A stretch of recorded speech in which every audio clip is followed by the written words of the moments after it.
திப்பிலி சின்னதாக இருக்கும், ஆனால் இதில் இருக்கிற சக்தி ரொம்ப பெருசு. அந்த காலத்திலிருந்து குளிர், சளி, இருமல், செரிமானத்துக்காக பயன்படுத்தப்பட்ட ஒரு மருந்து. திருமூலர் எழுதிய திரிகடுகத்திலையும் திப்பிலி இடம்பெற்றிருக்கு.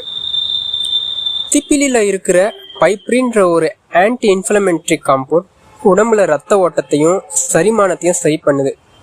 இது பாலில் சேர்த்து குடித்தா சளி, இருமல் குறையும். தேனோடு சேர்த்து குடித்தா தொண்டை கரகரப்பு, தொண்டை வலியும் குறையும். நம் முன்னோர்கள் இதை ஆயுர்வேதத்திலையும் சித்த மருத்துவத்திலையும் பயன்படுத்தியிருக்காங்க. இப்போ கூட பல சயின்டிஃபிக் ரிசர்ச்சில் திப்பிலி லிவர் ஹெல்த்துக்கும் இம்யூனிட்டிக்கும் நல்லதுன்னு சொல்கிறாங்க. உங்கள் வீட்லேயும் இந்த திப்பிலி செடியை மறக்காமல் வளங்க. இயற்கை நமக்கு தந்த மருத்துவத்தை பாதுகாப்போம். நன்றி.